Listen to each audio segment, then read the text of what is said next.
இன்னையில இருந்தே கூட நம்ம கடைபிடிக்கப்படுவோம். இதுல குழந்தைகள் பாதிக்கப்படுறாங்க. ஏன் ஓட்டுநர் உரிமம் கூட இல்லாத நபர்கள், குழந்தைகள் இதில் சிக்கிக் கொள்கிறார்கள் இந்த விபத்துல அப்படின்னா இதற்கு என்ன காரணம் அப்படின்னா, பெற்றவர்கள் தங்களுடைய குழந்தைகள் கையில இந்தப்பா கடைக்கு சென்று வா என்று வாகனம் கொடுத்து விடுவது, அவர்கள் விளையாட்டு காரணமாக என்ன பண்றாங்க அப்படின்னா வேகமாக அந்த வாகனங்களை இயக்குவதன் காரணமாக பல விபத்துகள் ஏற்படுகிறது. அவர்களுக்கு தெரிவதே இல்லை நம்மளுடைய பெற்றவர்கள் எந்த மாதிரியான பாதிப்புகளுக்கு உள்ளாகுகிறார்கள் என்பது. திருமணமான ஆண்களுக்கு தெரியவில்லை நம் மனைவி நம் இல்லாவிட்டால் என்ன ஆகுவாள் என்று. அது உயிரிழக்கிற அந்த ஒரு நொடியில் தான் தெரிகிறது. அதனுடைய முன்னெச்சரிக்கைகளாகத்தான் நாங்கள் சொல்லிக் கொண்டிருக்கிறோம். பல வாசகங்களும் நடைபெற்றுக் கொண்டிருக்கிறது.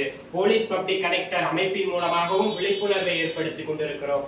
ஆகையால் இந்த தமிழகத்தில் உள்ள தோழமைகளே, உங்களை பணிவுடன் கேட்டுக்கொள்வது, இந்த சமூகத்தில் நடக்கக்கூடிய சாலை விபத்துகளை முற்றிலுமாக தவிர்ப்பதற்கு இந்த மாதிரியான சாலை விதிமுறைகளை பின்பற்றுங்கள். சாலை விபத்தில்லா தமிழ்நாட்டை உருவாக்குவோம் என்று சொல்லி போலீஸ் பப்ளிக் கனெக்டர் உங்களுடைய கருப்புசாமி. நன்றி, வணக்கம்.